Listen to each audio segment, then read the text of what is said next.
Yo, yo, yo, yo, yo. Here we go again. All right, we're going to try this again. I'm really getting irritated because my microphone for some reason keeps cutting out. I don't know why, but we're going to get straight into the show.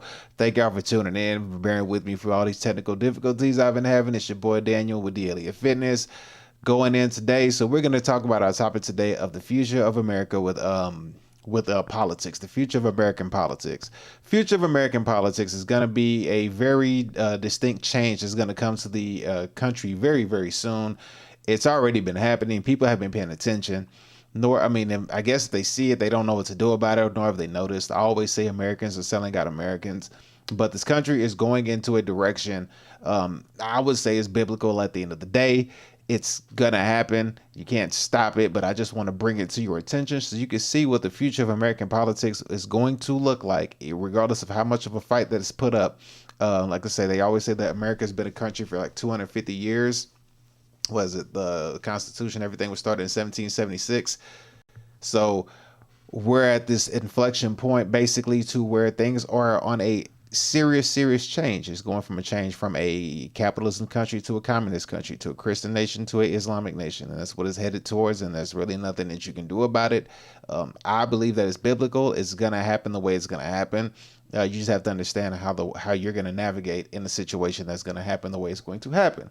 With that being said, let me show you the first thing that we're going to talk about. So we're going to dive right in and look at this. There's record number of lawmakers who are not running for re-election. Sorry, moving too quick because I'm over here irritated as fuck. Record number of lawmakers not running for re-election. So this is as of February 7, 2026. Now, when we look at this, we're going to see where is it? Right here. As of February 6, there are 12 senators, 51 House members leaving, making for a total of 63. Of those representatives, 21 are Democrats and 30 are Republicans. This doesn't include the 9 members who resigned or died during that term. So that's a total of 72 openings. 72 openings. Now, if you're not aware of recently of what just happened not too long ago in politics, as things go in politics, last year in 2025, the Muslims, they had a very great year in politics. They got 42 of their people put into place. 42 of their people put into place. And I did this video the other day, and I had this lady by the name of Bridget something, I forget her name, but she spoke on this situation on how the 42 Muslims won prominent positions in politics. I'm going to play a short clip of it, not the whole thing. I already did that in a previous video, but I want you to see and hear what she's talking about so you can get an understanding as to the situation at hand. So let's go ahead and let her take it away and make sure my sound is working as this gets played. So let me pull this up for you so you can see the situation that unravels, because there is a Muslim Brotherhood plan that's been put in place since 1991. We're 35 years into it. And here is one of their victories that they got last year, with 42 of the Muslim people or Islamic people winning prominent positions in government. So here we go. Let's let her take it away. Were focused on New York and Mamdani. 42 Muslim candidates backed by terror-linked network have seized key offices across America, proving that the Muslim Brotherhood plan to infiltrate and destroy America from within is now a reality. 76 Muslims ran for office nationwide. 42 won, 3 races still pending. The 42 Muslim officials now occupy positions in some of the most influential jurisdictions in the country, from New York's mayor office to Virginia's executive branch, from Michigan's heartland to local school boards. The newly elected officials span at least 9 states: New York, Virginia, Michigan, New Jersey, Maryland, Washington, Ohio, Pennsylvania, and North Carolina. The list includes 6 mayors, 4 state legislatures, 20 city councils and commissioners, 6 school board members, 2 judges, and 3 other political positions. All right, so I'm gonna stop her right there. And I'm going to go in to show you exactly what she's talking about, because I actually have their website. They have a website, CAIR, C-A-I-R, Councils of American Islamic Relations. So if you're ever interested in seeing how they're doing pretty freaking well, I would say. 42 members won out of 76, 42 won, 3 are still pending. That is over a 50%. That's damn near, that's probably 60%, if not close to it. 55, 60% win rate out of 76. Think about that. 38 is half of 76. They got 42 with 3 pending, which would be 45 total. Now, what I have for you here is their website, the CAIR website, whatever you want to call it, Council of American Islamic Relations, right here. So it says, congratulate 38 Muslims elected winners, reported at least 76 candidates nationwide. And this is November 6, 2025. So, you know, probably some of the other stuff, you know, came through and they won a few other things as well. And this is to show you that Mamdani had won the first Muslim mayor of New York and all that stuff. So this is as of November 6, 2025. So they had 38 at that time. As a few months passed, it probably went up to 42 with 3 pending, as what she was saying. Now, as we go down here, we can scroll down and we can see right here. So legislative winners, we have Lieutenant Governor of Virginia, Virginia House of Delegates. We have a Virginia House of Delegates so 2 House of Delegates in Virginia, 1 Lieutenant Governor of Virginia, and then a New Jersey General Assembly. So it's 4. Then we go down here. We have mayor winners.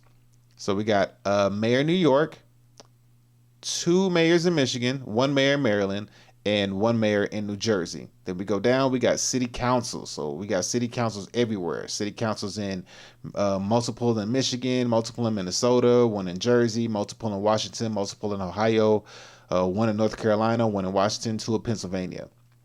All right, so then we have judicial and county office winners. We have 1 in Ohio, and we have a Justice of New York Supreme Court, 11th Judicial District. So we got that right there. Then if you go down some more, we have education and school board winners. We got 3 in Ohio, 1 in New Jersey, 2 in New Jersey, and 2 in New York. So 3 Ohio, 2 New Jersey, 2 New York. Close runoffs and still pending. They have a mayor winning in Hamtramck, Michigan. So they have a mayor. They have a runoff up here in Georgia, and then they have a recount margin, 2 recount margins, 1 in Washington, 1 in Ohio. So they probably got these 2 recounts. They got this one here, and then this runoff, I don't know how that panned off. This was December 2nd, so the runoff is on December 2nd. So this was November 6th, what they were looking at, and the runoff is happening so all these came to fruition. So you add these 4, that gives you the 42, and then there's 3 that she said were still pending. So they probably got 42 to 45 in just 2025 alone out of 76. 38 is 50% of 76, or half of 76. So they got 42 to 45 out of that 76. That's like a 55, 60% winning rate of the people that ran as candidates. That is freaking phenomenal. That is really, really, really good. Now, as you see this, you know what I mean? Like, I'm not saying that it's good as to what they're doing, but I'm saying the win rate, that's a great percentage. Like, you want that if that's that's what you're doing. Now, I want to show you a map that I want you to look at. This is a map from the website. The website is Council of American Islamic Relations. This is their website. So I'm gonna go to the website, look at their directory. This directory is a few years old. This is 2022. Okay. And I want you to look at this. Now, you can always go to this website if you want to and see and look at stuff for yourself. But this is from 2022. And let me see. Where are we at? Here's just an introduction. I'm just going to give you a quick introduction from 2022. So from 2022, we have members of Congress, Ilhan Omar and Rashida Tlaib, have grabbed headlines for their historic elections in recent years. Since 2017, Muslim Americans have increasingly built significant political power in local and state politics to lay the foundation of civic engagement that can help the community combat Islamophobia in the media through the public policy for generations to come. As you can see in their introduction statement right here, I can't even talk. Look at what they're saying. Muslim Americans have increasingly built significant political power in local and state politics to lay the foundation for civic engagement that can help the community combat Islamophobia. Okay, let me just stop right there real quick. Let's just do a quick vocabulary lesson. What is a phobia? Let's learn words real quick. What is a phobia? Okay. Let's first figure out what a phobia is, all right? For those who may or may not know, let's do some dictionary research just to understand what a phobia is. And let's see where can we find this at? We can use phobia meaning. Let me pull this up for you real quick. Meaning. All right, so phobia. Oh, come back up. There it is. All right, I got it right here. All right, so here we go. Let's learn what phobia is. Since they like to call people Islamophobes or whatever the fuck that word is, let's just get an understanding of what a phobia is. All right, let's just understand this first, right here. Dictionary definition, okay? This is just Google dictionary. Oxford, from Oxford Languages. All right, phobia is an extreme or irrational fear of or aversion to something. He had a phobia about being underwater. Now, why would someone have a Islamophobia? Is it because they have an extreme fear or irrational fear or aversion to something? Why would someone have that? Well, let's just take a look. Let's figure out why somebody would have a phobia to something. Now, phobia is not a hate. So if somebody calls you an Islamophobe, you don't hate them. It's not a hate. There's a difference between a Muslim and Islamist. There's two different things. Okay? They're two different things. They're not the same. A Muslim and an Islamist are two different things. Okay? So let's go ahead and break this down real quick. Exposes something Muslims Where we at? Uh-oh, I didn't mean to pull that up.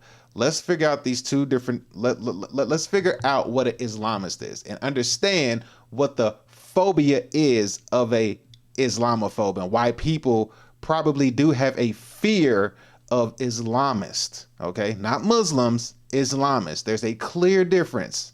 Don't let these people lie to you or gaslight you because they have an agenda that they're going to put out. And like that woman said, Bridget, the lady I had put up, she mentioned that there is a Muslim Brotherhood plan that was put in action in 1991. It was found in 2008 via a court case and admitted into evidence is how it was found. We're 35 years into this thing, okay? But let's figure out why would people have a phobia, a fear, okay? Not a hate. It's not a hatred.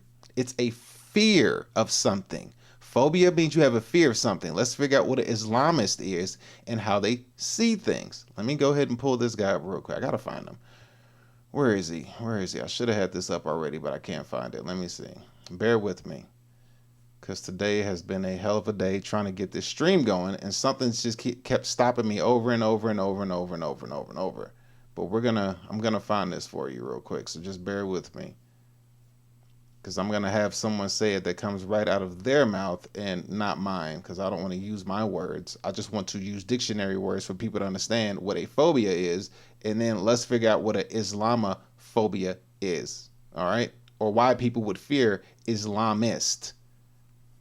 Not hate, but have a very uncomfortable and fear or irrational feeling of said individuals. Let me see. Where is it at? I can't freaking find it now that I'm looking for it. All right, bear with me. Give me 2 seconds. I should be finding it right about now. Where is it? I'm pretty sure I can find it if I type something in. But I don't want to do that because I know I'm right here, right by it. Is this it? No, that's not it. What is it? Where is this? Come on. You know what? I'm going to leave this here because we're going to have to use that later. Let's use this here and then we'll find this right here. I don't want to mess up my... let's see. Right. All right. Let's see what this guy says. Sorry, I know I'm taking too long. I should have had this pulled up, but I thought I did, but I lost it. All right, here we go. This is the guy I was looking for. I found him. All right, sorry about that. So, again, for clipping sakes, an Islamophobe, okay? So, let's go back to their website for sake of understanding. So when I clip this, it'll make more sense. So right here, it says that for their introduction to their website, CARE, Council of American Islamic Relations. All right, so it says right here, it says, but since 2017, Muslim Americans have increasingly built significant political power in local state politics to lay the foundation for civic engagement that can help the community combat Islamophobia in the media and through public policy for generations to come. Generations to come. Okay, first of all, understand what a phobia is. And look, they even say it right here. When we run for office and organize our communities, we simultaneously shatter stereotypes that combat rampant Islamophobia. Okay? Islamophobia. Understand this, okay?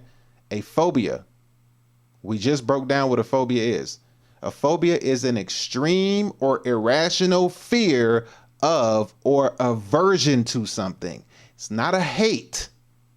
It's not a hate. It's an extreme or irrational fear to something. Okay? It's not hate. Why would someone have an extreme or irrational fear to something? Let's let a guy break it down who told you when he used to be an Islamist or an extremist. He's going to break this down to you and tell you exactly what it is, as well as many, many others. Let's see what the phobia is all about. Phobia as in extreme fear, extreme irrational fear, not hatred. Let's see why people would have a phobia towards said situation. Here we go. Wait, let me turn this up. Hopefully you can hear it, because I think this is going to be a very, very, very low volume. Let me make it loud enough for you. Hopefully you can hear it. So here we go. I was an extremist. When I was an extremist, Islamist, fundamentalist, I would only vote left. Why is that? I saw them as very stupid. I would fear the conservatives because they come with principle. That's not someone they can brainwash. But the left, I know they have no values and no principles to begin with. I dare you to find one Islamic extremist that votes for Donald Trump. Never do it. They'd give their vote to the leftist who wants to run around in pride parades. And Islamic extremists are against gays and homosexuals and transgenders, but they want the left to go and get busy with that. They want them, go speak about the climate, go speak about abortion, go kill yourselves, go do that. Ilhan Omar, she's fighting for abortion rights, and all the other, my body, my choice, yes, go do that. But would she have an abortion? Never. Never. Would she kill a Muslim in her stomach? Never. What is the fundamentalist and jihadi agenda for America? The future of America has to be Muslim. Okay, so now you could understand why people have a phobia against Islamists, an irrational fear. That's all that is. It's not a hatred. Nobody hates you. Nobody hates you. Nobody has anything against you, because clearly you support a Democratic Party or a party that goes against the very teachings of your holy Quran. Your Quran is anti-gay. It is anti-abortion. It's anti all that stuff that you're supporting. But we all know that it's a political agenda that you're going towards. It's a political agenda. And then you're lying on top of that to get control and power. But yet you put in your own websites, you put in your own stuff and try to call people out for doing something that they're not doing. It's like you're sitting here and you're sitting here lying, calling people out, saying that people have a phobia like it's a hatred. But if you just use basic thinking skills and simple vocabulary of words, you understand a phobia is Islamophobia. In other words, Islamofear. Islamist fear, irrational fear. They have a fear of said people. It's a fear. It's not a hatred, because it's already well documented, well known that through things you've done in the past, that you plant your flag and you conquer a civilization. Everybody knows it. It's not a hidden. It's not hidden. It's not hidden. Now, again, I say that at the same time, also understanding that what is to come is a biblical thing that's going to happen. Because I always say Americans are selling out Americans. They couldn't came over here and did this shit without Americans selling out other Americans. That's just the fact of nature. You know what I mean? Like Americans are selling out Americans. Because at the end of the day, the whole agenda, it ends up fulfilling the book of Revelations. It does. It wholeheartedly fulfills the book of Revelations. Revelations 13. All the way to a T. It fulfills it. You know, they'll argue with you to a T and, you know, argue with you about the Bible all day long. But when you look at what they're doing is fulfilling a revelation. And not just them, but even the, you know, even Christians and Judaism and Hindu or whatever other religion, they're all giving, you know, this political agenda a religion of power. But what their true intentions are is to give the power back to the, you know, antichrist of this world. That's the true agenda at the end of the day. So regardless of how you may see it, it's just the reason why you have Islamist as the forefront is because that Sharia law that they lay down, that they put, is a, how do you say it? It's the perfect law that goes in line with the Antichrist system. And I'll explain to you here. It says right here, then I saw the first beast up out of the earth, and he had two horns like a lamb and spoke like a dragon. Okay, that is very important. He had two horns like a lamb and spoke like a dragon. What is that telling you? Two horns like a lamb and spoke like a dragon. When you see lamb, that means that looked like a lamb, looked like a, you know, child of God, looked like a follower of, you know, Jesus or Melchizedek, but spoke like a dragon, similar to the serpent in the Garden of Eden. And he exercised all the authority of the first beast in his presence. Who was the first beast? And causes the earth and those who dwell in it to worship the first beast. That's a force. You're being forced to worship the first beast, and whose deadly wound was healed. So the first beast was healed.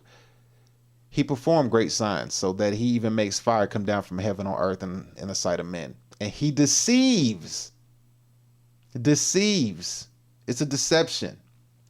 Those who dwell on the earth by those signs which he was granted to do in the sight of the beast, telling those who dwell on the earth to make an image to the beast who was wounded by the sword and lived. In today's society, how can you make an image of something? By using artificial intelligence. That's how you can make an image of something. And even further, when you get that image, check out what you can do to this image. He granted power to give breath to the image of the beast. If you have AI under your fingertips, you can make AI look like anything you wanted to, and you can give that AI a voice. So the second beast is granting power back to the first beast with an image and the power to give it breath. And the image of the first beast should both speak and cause many as would not worship the image of the beast to be killed. Now, we all hear about what is it? What's the word? Apostrophe? Is it apostrophe? Let's see. What is it? Let me find it real quick. Apostrophe. I think that's the word. Apostrophe is let's see. Apostasy. Apostasy. I think it's apostasy. Yeah, we're gonna look at what apostasy is now. We're gonna see exactly apostrophe is and how that works in certain countries. Let me see, where is it? Because there's a person who made a short who spoke about apostrophe in a particular country. Let me see if I can find it. Here we go, right here. First of all, let's look up what apostrophe is. Apostasy. Okay, so apostasy is right here. Apostrophe is the abandonment or renunification of a religious or political belief. The execution of their leader for apostasy brought widespread criticism. The execution of their leader for apostasy brought widespread criticism. Apostasy is the abandonment or renunification of a religious or political belief. Okay, so when we take that and we couple it with this, it says right here, he granted power to give birth to the image of the first beast. That image of the beast should both speak and cause as many as would not worship the image of the beast to be killed. If you do not worship the image of this beast, you will be killed. Now, let's say you do worship the image of the beast. Okay, you won't be killed. What if you already worship the image of the beast, but you didn't want to worship the image of the beast no more? You no longer want us to be a part of the beast system. What do you think is going to happen to you? Take a wild guess. I'll show you what's going to happen to you. This right here, apostasy. You're going to be executed. You're going to be killed. Now, let's just take it a little bit deeper. Let's not say I'm making this shit up. Let's hear it come out of the words of the actual followers' mouth of this faith. And just remember, Islamists and Muslims are two different. But listen to what this short tells you. This guy's going to ask these Muslims, these Muslims, he's going to ask them, what is the penalty for leaving the Muslim faith? You got a man and you got a woman. And he's going to have to ask this question over and over again until he gets an answer. Listen to what the answer is. Here we go. And as you're listening to this, ask yourself, is Islamophobia a hate, or is it a fear or irrational feeling of something? Remember, phobia, an extreme or irrational fear or aversion to something. So when you hear Islamophobia, it's not a hate, it's a fear. Let's see what that fear entails. What is the penalty for leaving the Muslim faith? To be honest, I cannot back that point up. Dr. Muqaddam, what is the penalty for apostasy? And, before... We keep coming down this apostasy. Well, give us a quick answer on what is the penalty for apostasy. You very well know, if it's an Islamic country, then the Sharia is very clear. Apostasy is dealt with the death penalty. Thank you, that's all I want to hear. Thank you. That's all I wanted to hear. There it is. There it is. He said, in a Muslim country where Sharia is the law, the penalty is death for apostasy. Apostasy, if I'm saying the word right. Okay. So again, when you hear this right here, so going back to this right here, when you hear this being said, whenever you see this word right here, Islamophobia, just remember it's a phobia.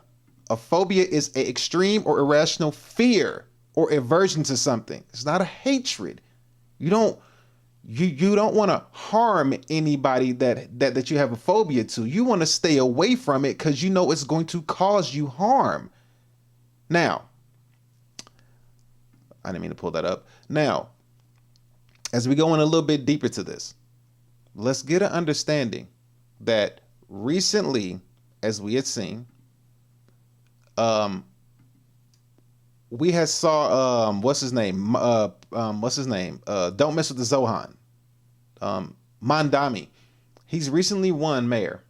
Now, as a mayor, he has recently has done some really harsh stuff, and I would say harsh and to the point of property taxes are now. First, he was going to tax the rich, but the rich, you can't tax the rich. Number one, they're smart enough to know how to avoid taxes. Okay, and if you know anything about taxes, tax evasion is against the law. Tax avoidance is legal. There's two different things. So rich people know how to avoid taxes. And then if you try to tax them, they're just going to leave. Like the hell, they got the money to pick up and go wherever they want. They could be nomads. They don't have to stay. Plus, you got the internet nowadays. You don't have to have a brick and mortar business. So he's been talking about taxing the rich. Well, the rich is like, well, the hell with that. We're getting the fuck up out of here, as they should. So now we have this situation on our hands with New York. And since, if he can't tax the rich, let's see what he does to the people who truly voted for him. Why Zohan Mandami is threatening to soak the middle class if he can't tax the rich. All right?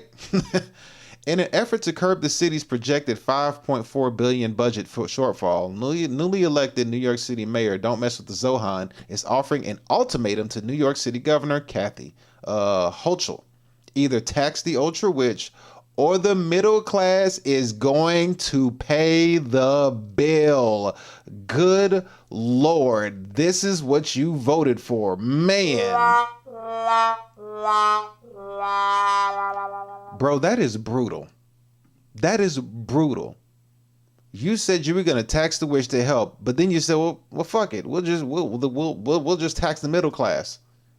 We damn near live in a two-tier society at this point. There damn near almost isn't a middle class. And you're going to make the middle class a poor class at that point when you do this. But anyway, let's not have me talk. Let's hear it come out the horse's mouth itself. Here we go. Wait, let me make sure I got the volume all the way up because the volume might be too low. The volume's going to be low on this one, so hopefully you can hear it. I just want to play this to see if we can hear this. So here we go. Let's hear what he has to say.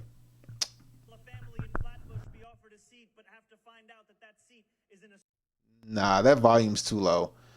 Let me see. Let me see if I can find the video elsewhere, but let me finish reading this.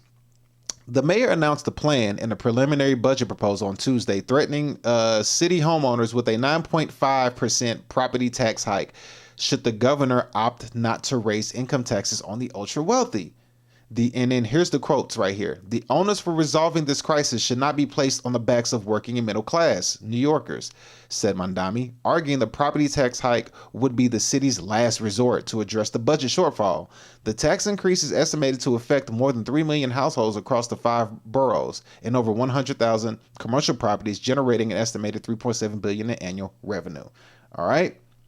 So with that being said, let me go and find his speech. Let's see. Let me find the speech for you real quick.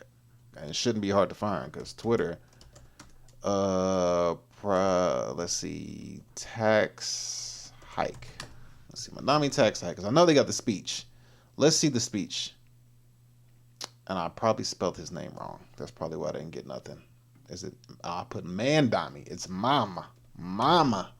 Mama da me. There we go. M-A-M. All right, so let's see where we get. Where are we at? Where are we at? Where are we at? Where are you at? Nope. I need your recent speech where you talked about taxing the middle class. I probably can't even find it. They probably don't have it. Let's see. Do we have it? Let's see. Can we find it? Did we get it? Let's see. New York City Mayor Mandami getting another pass on the Senate for a 51% increase in New York's top marginal tax, so it's just a 2% tax hike. Reporters can't keep letting him get away with this gross misrepresentation. All right, you know what? Let me go to this right here. JD, I know JD Delaney has probably touched on this, so we're gonna see what he touched on. Oh no, not Delaney, not JD Delaney. JD Delay. There he is. All right, so let's see. He pretty sure he has this because I saw him speak on it earlier. Where is it at? All right, here we go. Let's check this out. Hey, New York. All right, here we go. So this guy's going to break this down. JD Delay is his name. He's going to basically say New York City has gotten scammed. Let's see the scam that he's talking about. Here we go. City, y'all ready to admit that y'all got hustled yet? Hey, New York City, y'all ready to admit that y'all got hustled yet? Just back in January, he was still telling y'all he was only gonna raise taxes on the billionaires. Less than a month later, and he's talking about raising taxes on all New Yorkers. Yeah, socialism is a scam, and you got played out like a sucker. Just don't move to Florida when it all falls apart. Okay, thanks, bye. Hey, New York City. As you can see, yes, if you can't tax the rich, you're simply going to tax the people that fall under. Now, I say that to say this. Let's go back to this, to the website. The website makes it clear. It's in the website. It's not hard to find. Look, right here. It tells you who they're talking about. it makes it very clear who they're talking about. They're going to take care of their own. They're not going to take care of Americans. They're going to take care of Muslim Americans. That's the thing that you're not paying attention to. They're taking care of Muslim Americans. They're not taking care of Americans. If you are not a part of Muslim Americans or Muslim period, they're not going to take care of you. We run for office and organize in our communities. Muslim Americans have increasingly built significant political power in local and state politics to lay foundation for civic engagement that can help the community and combat Islamophobia in the media through public policy for generations to come. We bring our voices to the table in many states and districts. Our political representation is long overdue. We simultaneously shadow stereotypes. We serve our people and we represent our community's needs. So I say that because I'm telling you that it fits right in with this. He was granted the power to give breath to the image of the beast, the image that the beast should both speak and cause as many who would not worship the image of the beast to be killed. He calls all, both small and great, rich and poor, free and slave, to receive a mark on the hand and on the foreheads, and that no one may buy or sell except one who has the mark. Okay, cool. So you said that. So as we can see, it's very clear that they deal with their own. Now, I did a show on this the other day, and I want to see if I could find the video again. It's going to be hard for me to find the video on the spot. Let's see. You know what? I think I can find the video on the spot. Actually, hold up. I think I can find the video on the spot. Where is it at? Right there it is. Got it. On Capitol All right, Hill, so a number of House Republicans. Hold on, buddy. Let me see. This guy's going to say it right here. Listen to what this man says, okay? They're talking about Sharia law in Texas, all right? But listen to what they say on how the Sharia law is going to work out in Texas, all right? Listen to what this man says and tell me if this doesn't correlate with Revelations 13. And remember, Revelations 13 was a revelation. Revelations 13, or Revelations period, is the revelation that was given to Jesus from God. A list of things that will happen, okay? Listen to how this is brought up and listen to how he mentions it and listen to how he says it and tell me if this doesn't correlate like right on top of the Revelations. Listen to what he's going to say. All right, here we go. This is Islamist. This is Islamist, okay? This is Islamophobia, meaning a fear of Islamic Sharia law against people, because if you are not part of their Sharia law or a Muslim or Islamist, whatever you want to call it, then you will be ostracized from their community, which then turns around and falls in line with Revelations 13. Listen. Control. First of all, it would be simply, we want a community. Then the police can't come in. And the contracts. Infiltration of Islamic control. First of all, it would be simply, we want a community. Then the police can't come in. And the contracts, the covenants of the area say that you may buy if you're the right kind of person. You may sell to the right kind of person. Ladies and gentlemen, did you hear what that man just said? The contracts and the covenants within their communities. Remember, within their communities. It's right here. It's right here within their communities. We run for office and organize in our communities. We serve our people and represent our community's needs. Let me let you hear him say that one more time in case you didn't catch it. I'm going to play it back for you.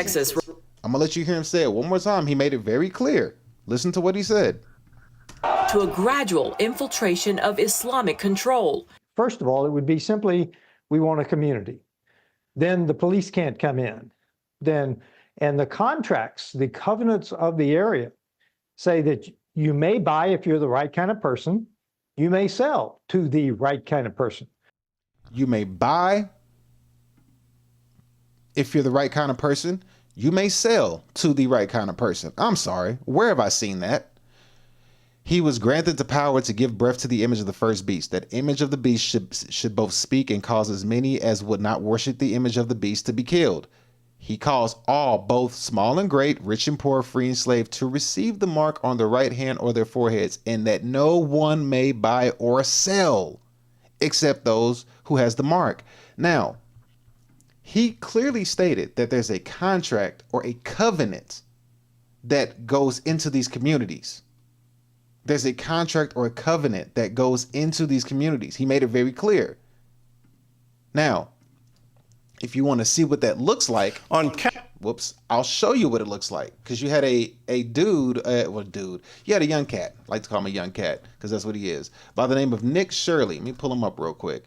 Nick Shirley kicked off of property. You had a dude by the name of Nick Shirley. He was kicked off of a private property. And he was kicked off of private property in Texas. They have an Epic Center in Texas, and that's called the East Plano Islamic Community, I believe. It's in Plano, Texas. And they have a lot more, so, you know, this ain't just one. He was kicked off of a mosque because it was private property. Now, remember, the dude right here just made it clear that there's covenant and contracts that go with the land that they have. If you don't remember, this guy right here made it very clear that there's covenant and contracts that go with the land that they have. I'm going to show you what that looks like with the land that they have, because it's not all encompassing. Everybody can't be a part of this. You have to be a Muslim or an Islamist in order to be a part of their community. It's not where everybody can live harmoniously together. It's not a harmonious living. It's literally Revelations 13. That's what it is. For sure. There's no other way you can describe it. But let me show you what it looks like. So here we have Nick Shirley. He says, Muslims kick me off their mosque in Texas. Let's watch how it happens. Here we go. Also a big federal investigation, I think by the DOJ or by the FBI, as far as there was a concern that Sharia law may be taking place here, and they did a full, what? I'm not lying, I'm talking about the investigation that happened. I'm not lying. There was an investigation, they found that no Sharia law was taking place with the investigation. What do you mean am I allowed to be here? Of course I'm allowed to be here. No, you're not. Are you Muslim? No. This is property for the mosque, it's not for you. Hey, you're on private property, I need you on the other side. Okay, so I can't be on this part? I can't be on this side of the street? You need to be on the other side of the rope or on the sidewalk. Just because of private property? This is private property, yes. Okay, so like they can kick me off the mosque? Yeah, no, I understand, but I'm just wondering why. Public side's right there. All right, I got you. All right, you guys just got kicked off of the mosque property, I guess. I just got moved off and they told me I had to come on this side of the sidewalk. Very simple. Just on the other side of that yellow tape. Just on the other side and you're good, okay? You can do whatever you want. All right. Okay, you guys, we already got kicked off the property of the mosque. It's kind of weird. So he got kicked off the property of the mosque. Now, look at what he said. We're going to go back to him again. I'm going to let him play all the way through this time. Listen to what he says, and we just saw what happens when they get property. If they get property, they make it private property. But when they get private property, he broke it down and said they get contracts and covenants. Listen to what he says. Texas has had like 20 mosques in the last 2 years. Congressman Self draws a direct connection between a growing Muslim population in his home state to a gradual infiltration of Islamic control. First of all, it would be simply, we want a community. First of all, we want a community, okay? We saw what happens when they get a community. We just seen it. What happened to the dude in the community? Then the police can't come in. Well, the police wasn't, I won't say the police couldn't come in, but we just saw the police enforce him to get off of their private property. Then, and the contracts, the covenants of the area say that you may buy if you're the right kind of person. You may sell to the right kind of person. They have contracts and covenants for their private property in the area, and you cannot buy or sell if you are not the right kind of person. Bruh, Does this shit not line up? does this not line up? He granted power to give breath to the image of the beast. He causes all, both small and great, rich and poor, free and slave, to receive a mark on their right hand, on the foreheads, and that no one may buy or sell except one who has the mark. That's covenant and contracts to the land that they're on. That they're on, and the land that they own, the private property. It's forcing you. If you want to buy or sell, you have to be one of us. You have to be. That's a antichrist system. In the Revelations, it's what it's described as. You can't tell me that I'm wrong, because I'm backing it up with scripture, regardless if you believe in the scriptures or not, because understand that the Quran does not believe in revelations in the Bible. They believe in Muhammad in the Quran, because Muhammad, over 23 years, was given a revelations from from Allah, that corrected the initial revelation that was given to Jesus. But Allah is illiterate. He can't read or write, so he spoke it, and other people wrote it down and preserved it. However, the revelation that Jesus got, according to them, was lost or it was altered. However, in the Quran, it does tell Muhammad that if you deny this revelation I'm giving you, Allah says, if you deny the revelation that I'm giving you, well, then go back to the previous scripture. Whatever that previous scripture is, I guess that since God messed up the first time with the revelation he gave to Jesus, God was like, you know what? I messed up. You know that revelation I gave to Jesus? Yeah, I messed it up. I got to redo it, but I'm going to change it up as I give it to you, by the way, okay? I mean, because to my understanding, I would believe Bible and Quran, Allah and God would have to be the same person. The Bible's God and Allah, Quran, would have to be the same person. So if he messed up over here and had to turn around and give it the correct one to Muhammad, that means that this one shouldn't have changed unless God's word messed up the first time. And I'm going to show you what God said in Revelations 1 the first time. What he said what he said in Revelations when he gave it to Jesus the first time, he made it very clear. He made it very clear. I guess it got lost and he had to change it. Here's the revelations of Jesus Christ, which God gave him to show his servants, things which must shortly take place. He sent and signified it by his angel to his servant John, who bore witness to the word of God and to the testimony of Jesus Christ, to all things that he saw. Blessed is he who reads and those who hear the words of this prophecy and keep those things which are written in it, for the time is near. Okay, it makes it very clear that God gave this to Jesus.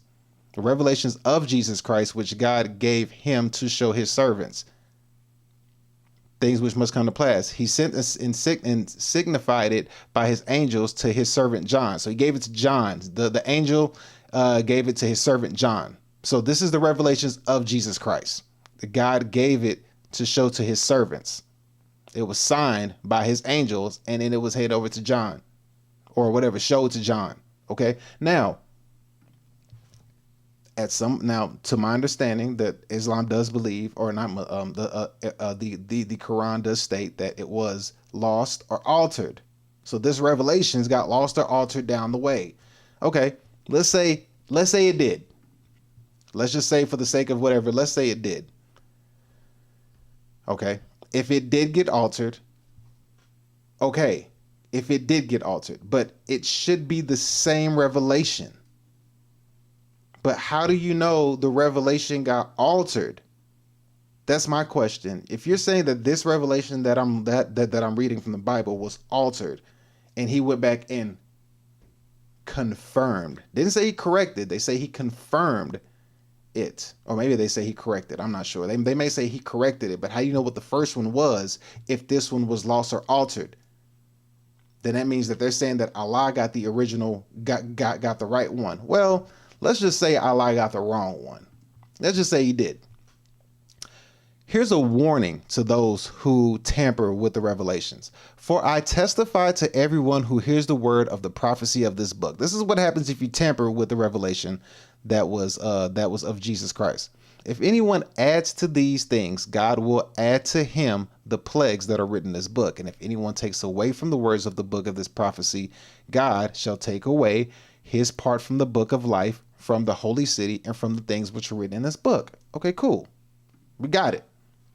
So when we look at what's going on with the future of politics in this country, we can clearly see that it's an agenda that's being waged. We can clearly see that it's an agenda that's being waged. It's a political thing. It has nothing to do with right or wrong. It's political in nature. It ain't faith-based. There is no love about this. There's nothing love about it. There's nothing love about it. Because in the Quran, if you're a disbeliever, it's an issue.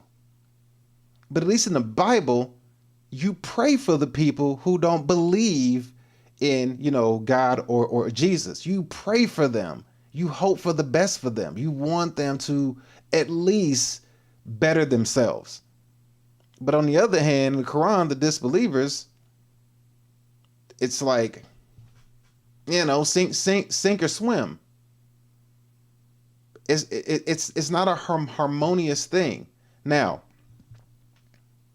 do some people deserve the sink or swim treatment? Yeah, they do. I wouldn't say they don't. They do. However, how is it that your book, the Quran, how is the Quran a book of discipline and structure and law, but the very people that you side with when it comes to politics, these are the people that you agree with when it comes to politics, and this is the agenda that you push in order to gain control. Let's take a look at the side that you side with for the agenda. Children, well, we're coming for them. We're coming for them. We're coming for your children. We're coming for them. Your children will care about fairness and justice for others. Your children will work to convert all their sisters and brothers. You think we're sinful? You fight against our rights. You say we all lead lives you can't respect. But you're just frightened. You think that we'll corrupt your kids if our agenda goes unchecked. Funny, just this once, you're correct. We'll convert your children. Happens bit by bit, quietly and subtly, and you will barely notice it. You can keep him from disco, warn about San Francisco, make him wear pleated pants, we don't care. We'll convert your children, we'll make them tolerant and fair. Okay, enough of that shit. So you want to sit here and tell me that your side that you're on is the right side. However, your political agenda sides with people like that want to corrupt kids. Clearly, they made it very clear. But at the same time, those same people, according to your book, you will kill because they're gay. You side with gay people to fulfill a political agenda, but when that agenda is filled, you will kill those gay people. But you will use them to gain a political advantage to further your holy book. That's not it. There's nothing moral or righteous about it. However, like I say, at the end of the day, it's a antichrist system. You got to have the spirit of discernment inside of you to see through the bullshit, which is why I say this is where it is right here. It's the beast from the earth. It's the Revelations 13. They're trying to make the whole world Islamic. I don't want to say Muslim. I want to say Islamic, because I believe that Muslims and Islamics are two different people, or two different, are different. They're not the same. And then when you want the whole world to be Islamic, then you want to gain private property all over, and then utilize contracts and covenants on the land, and then make it to where small and great, rich and poor, free and slave, and that they cannot nor buy or sell except for whoever has the mark. The mark could be whatever you're trying to convert people to. Now, I'm just putting this out here just to show people, like, hey, this is the future of politics. The position and power of politics is going in this direction. I'm not shitting on a particular religion. What I'm saying is, even the people who were probably Christians in American politics at the time, or atheists, either or, probably had the same agenda. They were probably like, hey, we're going to pass the torch on to you. They pretend like they are religious people, but they're not. They're Satanists. They're Satanists. That's all they are. Christian Satanists, Islamic Satanists, Judaist Satanists, they're all Satanists. Watch out for false prophets. Matthew 7:15. They come to you in sheep's clothing, but inwardly they are ferocious wolves. Where do we hear that from? They come to you in sheep's clothing, but inwardly they are ferocious wolves. Didn't we just hear that somewhere similar? Again, the same revelations. Then I saw another beast coming out of the earth. He had horns like a lamb and spoke like a dragon. It's right there. You can see it clear as day. It's clear as day. There's nothing hidden about it. You just got to be able to see it and be able to discern the bullshit. Stay steady in your faith or whatever it is that you believe in. Stay rooted in it. And understand what's to come is a revelation that's coming to fruition. Don't fear it, but understand what you must do, what process that you must do to be immune, to be protected through it all. Understand it. There is something that you must do to become protected through it all. Where can I find those? Let's see right here. Let's see. Here we go right here. We'll go right here to false teachers and destructions. 2 Peter 2. We'll look at it right here. False teachers and their destructions. 2 Peter chapter 2. But there were also false prophets among the people, just as there will be false teachers among you. They will secretly introduce destructive heresies, even denying the sovereign Lord who brought them, bringing swift destructions on themselves. Many will follow their depraved conduct and will bring the way of truth into disrepute. In their greed, these teachers will exploit you with fabricated stories. Their condemnation has long been hanging over them, and their destruction has not been sleeping. This can go for some of these Christians too. Don't just put this on Islamic people. Don't put this on just Islamic people. This go for Christians as well. You can have false prophets and Christians as well. So don't make it seem like Christians is a high and almighty above both of them. Because you have these false prophets in any religion, all religions. I don't care what religion you talk about. It's all of them. But just pay attention. Have some discernment. Understand what's going on. Know what's really happening. And let me read one more to you before we get up out of here. Because I do have... Where is it at? Where is it? Where is it? Where is it? Where is it? Where is it? Where is it? I had it earlier. I probably lost it again. I'm not going to sit here and try to figure it out. No, I'm not going to go and figure it out. But to look at what's going on from a political standpoint, you're going to see people are trying to combat this and trying to wake up and show people like, hey, there's a fight going on. There's There's a war being waged against Americans and or against America in the voting polls, in the positions of politics and government. And people can see it, but you can't stop it. It's an agenda that's being fulfilled. And it's not about politics. It's about God versus Satan. It's good versus evil. That's what it is. And the evil can have the cloak of anybody, of anyone, of any religion, of any person. But let's take a look at some Americans who are trying to speak up about the congressmen and about the politicians that are dealing with a invasion from within. Let's go ahead and hear these men out. So here we go. Let's check them out. From the House, I wish to have more of my colleagues from the Senate here. This is a very, very important caucus, and it will grow. It's going to have to do that.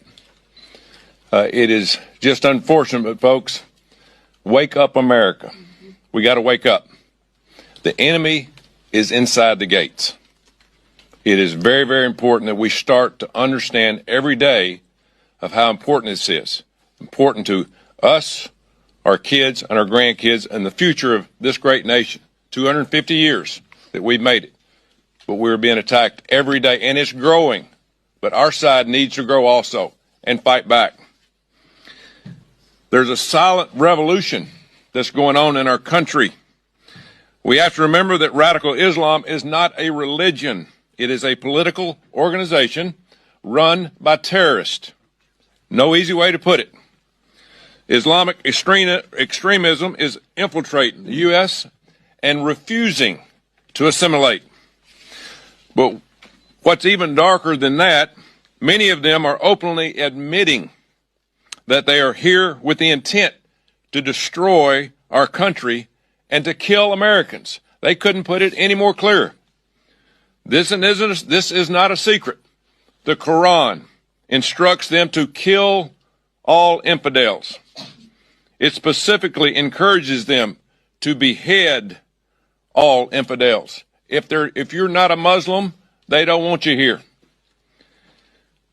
It provides clear instructions. He said, if you're not a Muslim, we don't want you here. And I showed you the video of that being the clear case. Instructions about how they are to steal from non-Muslims. It's no wonder that a group of Somalians have been accused of stealing, 18 billion to this point, and growing, as President Trump says.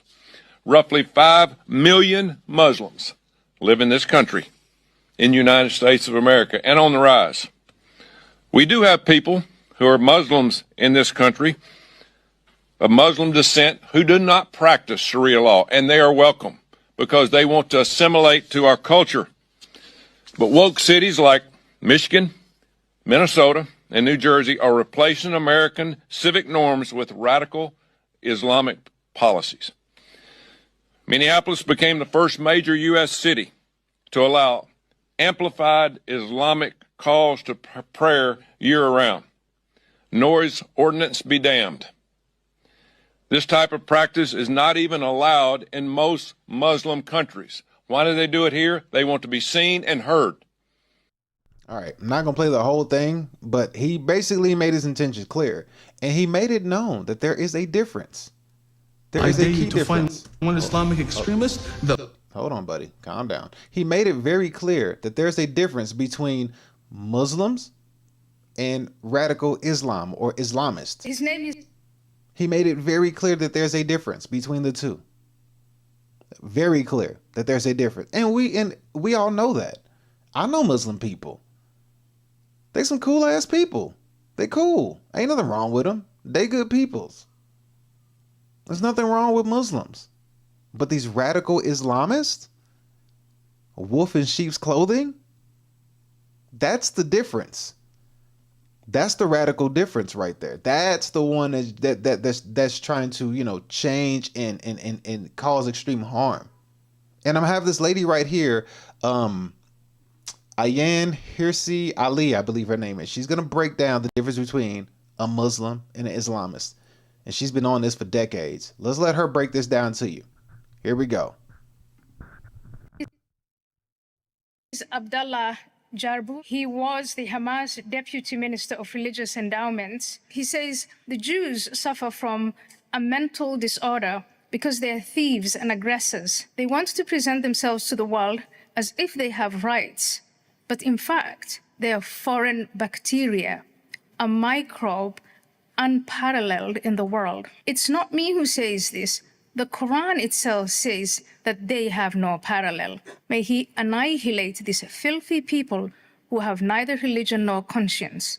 I condemn whoever believes in normalizing relations with them, whoever supports sitting down with them, and whoever believes that they're human beings. End quote. That last line where he is saying he condemns the people who sit down with them, that is directed towards governments in Muslim-majority countries who, during the Arab Spring, were affected and who, since the Abraham Accords, have indeed normalized relations with them. So that, in a nutshell, I think gives you the distinction between Islamists and regular Muslims. Regular Muslims, and especially with Muslim governments, have adopted the idea of the nation state, and they're running governments. They may not be running these governments well. They may be tyrannical. They're not democratic. Some governments are better than others. I think the government of the UAE is, for instance, better than the government of Egypt in attending to the needs of their citizens. But generally speaking, their politics is not centered on Islamism. The Islamists are a modern political movement that came into existence after the fall of the caliphate in 1924. Modern. And she made His it name clear. is Abdallah Jarbu. She made it clear. It's a political agenda.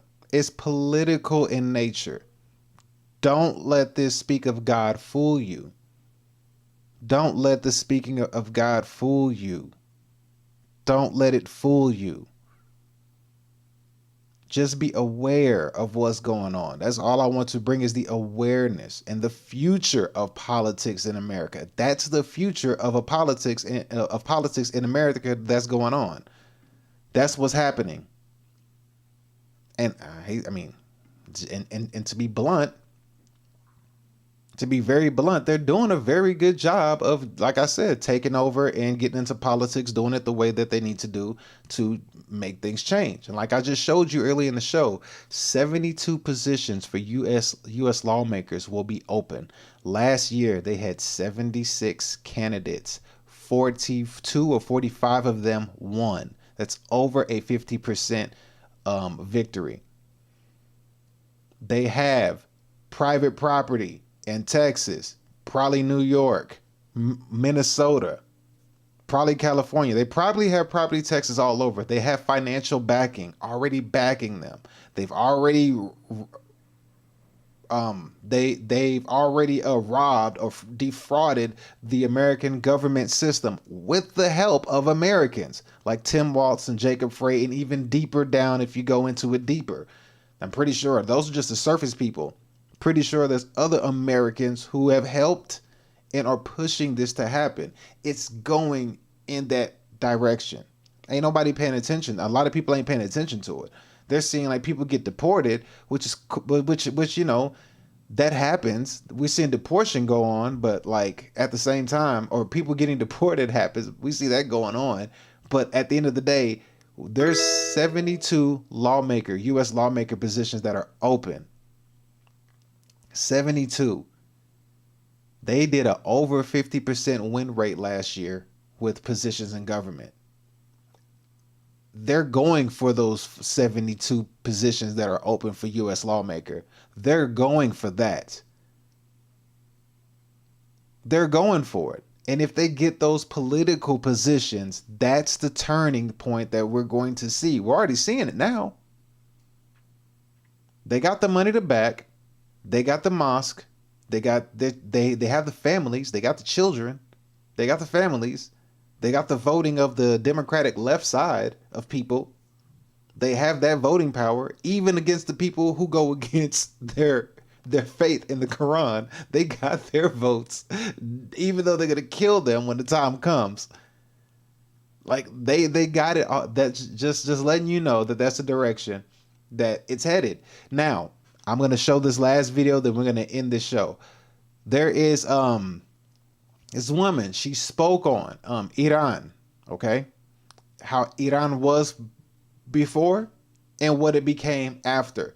This will give you an idea or a look at what it would look like when an Islamic when a political Islamic regime comes in and dominates your country.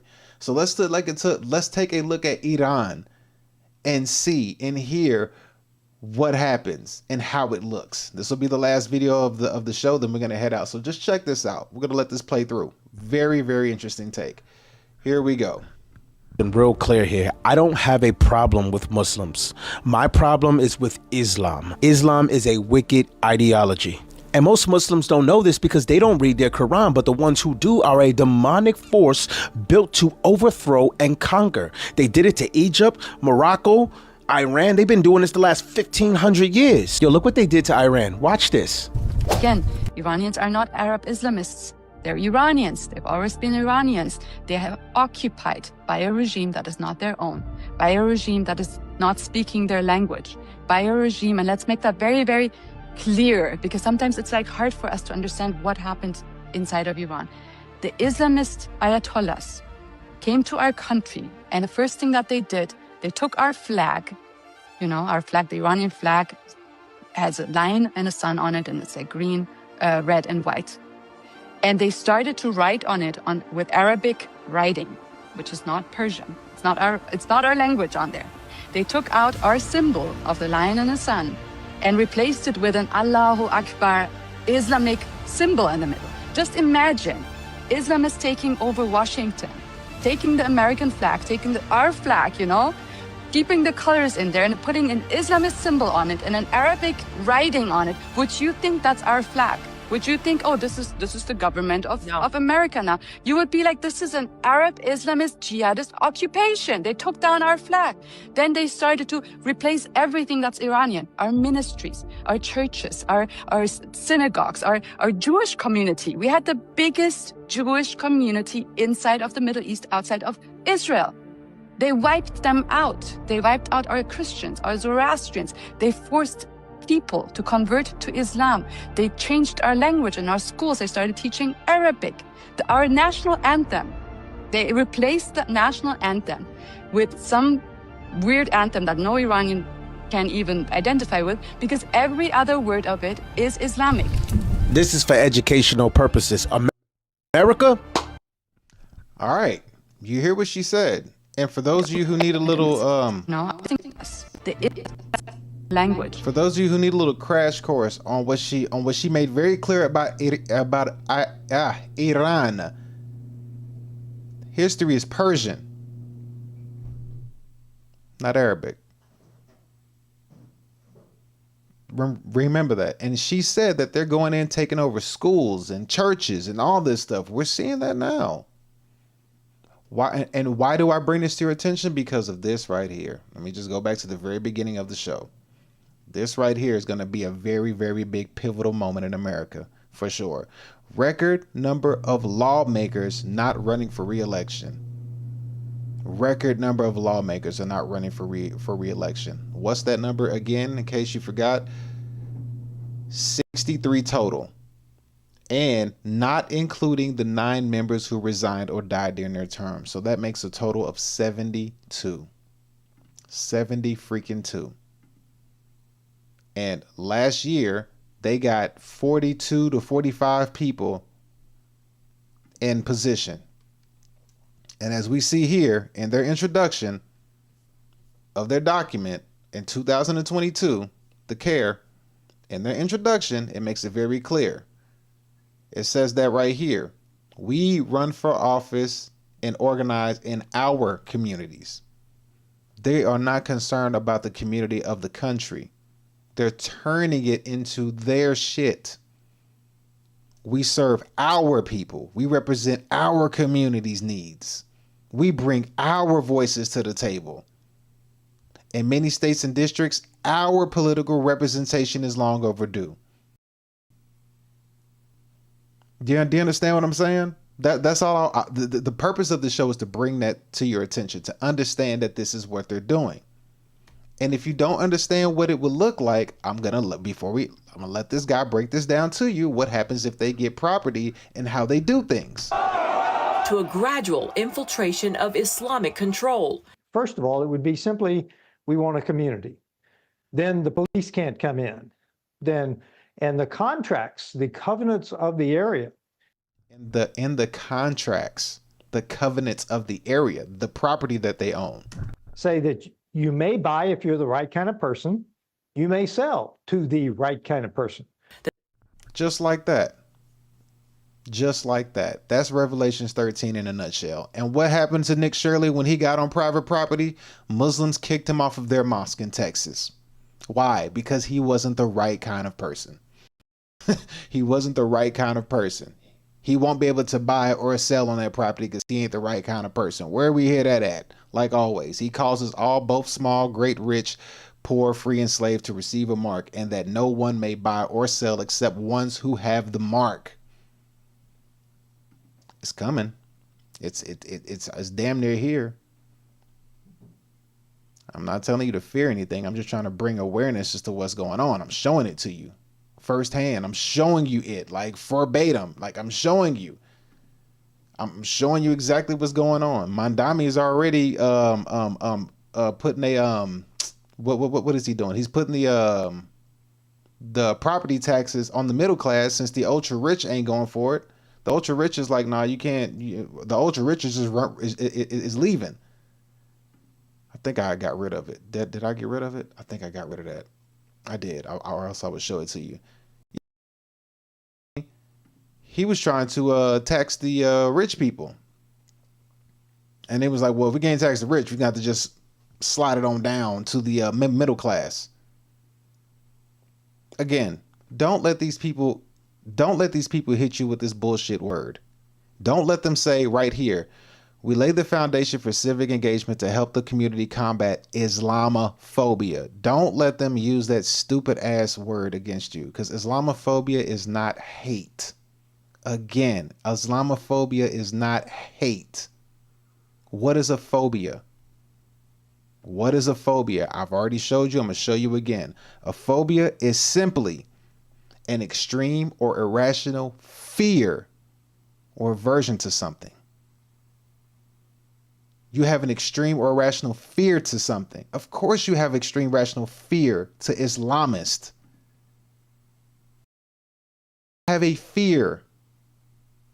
Why would you have a fear? Because they're infiltrating your country and they're trying to take it over and make you assimilate to them. That's an Islamist. That's a radical Islamist. Don't get it confused with Muslim. It's two different kinds. There's two different peoples. So of course you're going to have a phobia to something that comes into... Imagine this. Imagine if I was an Islamist and I walk into your home. You say, hey, Dan, I say, I don't have a place to stay. I got to wait 2 days before my hotel's available. I'm going to have to be leaving out on the street. You're like, no, man, don't worry. Just come on in. And you can stay with me for 2 days on the couch. And then, go to your hotel afterwards. Thank you so much. I appreciate it. Then I come into your home and then I start planting my fucking flag in your home. First thing I do is I open up my briefcase and I put my flag on your wall. You're like, no, Daniel, you can't. No, Daniel, you can't put your flag on my wall. Oh, are you Islamophobe about my religion? Are you an Islamophobe? And then I go from sleeping on the couch to sleeping on the floor in your bedroom to end up sleeping on your damn bed. Then I put food in the fridge, but the food I put in the fridge is only food that I like. I don't give a fuck what you like. Even though you allowed me to come into your home, I fill up your fridge with the food I like. You probably don't even like the food that I cook. I don't even am considerate about you letting me in your house. I'm like, well, I'm gonna cook the food I like in here. What you gonna eat? I'm cooking my food. If you don't like it, fuck it. I guess you ain't gonna eat. It's like, you asshole. I'm letting you stay here for 2 days till your punk ass go to your hotel. Well, I mean, you must be Islamophobe if you don't like my food. It's like, bruh, at least be considerate. You cook your food, but when I cook my food, I'll make something that you may like. I don't want to just cook and eat for myself if you're staying in my home with me. We can live harmoniously in this thing together. but I'm making you seem like you hate me even though you let me in your house. That don't make no sense. At some point, you're going to be like, the fuck is kind of shit is this? Like, look, I don't know what it is you're trying to do. You over here putting your flag on my wall. You trying to sleep in my damn bed, and you are a dickhead when it comes to food. And you are not considerate of even integrating with the person who allowed you to sleep here for 2 days till he gets to your hotel. I feel like you're trying to take over my home. Get the fuck out. That's what that is. But at the end of the day, I'm just here to point out the future of politics in America. I just want you to see it because that's the direction we're headed in. Don't fear it. Don't be afraid of it. Stay rooted in your faith. Stay rooted in your faith because it's written in the Revelations. Stay rooted in your faith. Stay strong about whatever it is that you're doing. Stay rooted in it because there's going to be a time where you're going to be forced to convert. And like I said, Christians, there are some Christians out there that probably support this stuff that Islamists are doing. Don't get it twisted. They're not religious for God. Their God is Satan. Christian, Islamist, whatever. You have Christians that are moral. Then you have Christians that are immoral, but they're not Christians. They're wolves in sheep's clothing, just like Islamists. You have people who are Islamists. You have Muslims. Islamists are wolves in sheep's clothing. Same thing as the Christians that support Satan. It's the same thing. Able to discern it and see your actions and your words don't match. How are you gonna be a follower of the Quran, but you support LGBTQ community, you support abortion, you support everything your book goes against? You're only using that for an agenda to gain it, to get control, and then you're probably going to kill those people or ostracize them or try to make them convert. And from what I've heard from other people on different things, the gay people, they're not letting you convert, they're killing you. Just what I heard. I could be wrong. That's just what I heard. Don't take that. That's not a truth from me. That's just something I've heard. So with that agenda, you're not even following your own book. There's no harmonious living. That's a political strategy to conquer, not to live harmoniously amongst the people, not for people to have free will. That's my show for today. I'm probably going to get back on here in a second and do another show. Hopefully you got some insight on the future of politics in America. Hopefully you enjoyed today's stream. Thank you, Aiden Ross. I appreciate you. 247. Thank you. Aiden Ross, 247. That's not the real Aiden Ross, is it? Ain't no way. Aiden Ross ain't watching my shit. Where are you at though? Where are you watching me on? I see Aiden Ross 247, but I don't see where you're watching me. Are you on YouTube? What are you watching me on, Aiden Ross? No, you're on Twitch? You're on Twitch, ain't you? Nope. I don't see you. I don't see you anywhere. I don't know why I don't see you. But appreciate you. Thank you for tuning into the stream. We're probably going to log off for a little bit. I'm going to take a quick break. And I'm going to go and hop back on stream in probably about 30 minutes to an hour to do another stream that I did earlier in the week that the sound got messed up on, fucked up my sound on the previous stream. So we're going to hop back on here in another 30 minutes to an hour, and we're going to do another stream on a different topic, kind of on the same topic. We're just going to dive in deeper and look at, I don't know, I may get off this topic. I may not want to stay on this topic, but we're going to do another stream here in about 30 minutes to an hour. Give me something to eat or something like that, and then hop back on stream and go for round 2 on a different topic, or maybe just the same topic, but a different angle. But with that being said, man, thank y'all for tuning in. I greatly appreciate y'all for watching today's stream. Hopefully you have a good day. Enjoy your weekend. Do all the good things. Be safe out there. Don't do nothing stupid. Be careful. If you're out there smashing chicks and all that stuff, or having sex crazy and rampantly, just know that HIV is running rampant. The CDC approves HIV. They do put in their website that they have the drugs or a medication, as they would call it, to suppress your HIV so it doesn't show up on a test. And because, according to their words, if the HIV doesn't show up on a test, they say that you can still have sex and not transfer it. I don't believe that shit, but just be careful out there. People are still taking PrEP and stuff and still having sex with other people that have HIV and things of that nature. So if you're brave enough to go in still, you know, do those things, then hey, have at it, do what you do. But I just like to spread awareness and let you know that the future of American politics is the way we're headed. It seems like we're going down the faith of the Islamics. So beware and be wary on that note. With that being said, take care, man. Love y'all so much. You have a great day. We'll catch you in about 30 minutes to an hour. Love you. Peace.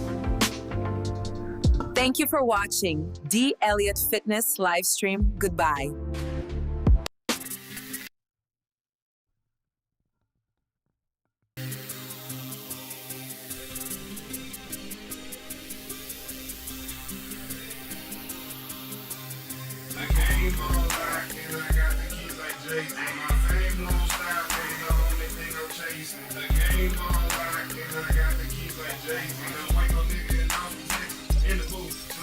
I'd rather be in the studio than in jail or on the street. Talking the wrong, coming off your teeth. Got that one hit to quit and knock you off your feet. It's big R, baby, I'm out of meat. Pockets chunky like college cheese. Real nigga, I just gotta be. Smoking weed that don't gotta see. Used to be a hustler prodigy. I love when people say they proud of me. I'm eating good, smoking broccoli. Taking over blocks like Monopoly. Only fuck the ones, that's my policy. Most of these hoes trying to cause a scene. Like niggas mad they not on the team. See, I got bread, then bought a dream. The game on lock, and I got the keys like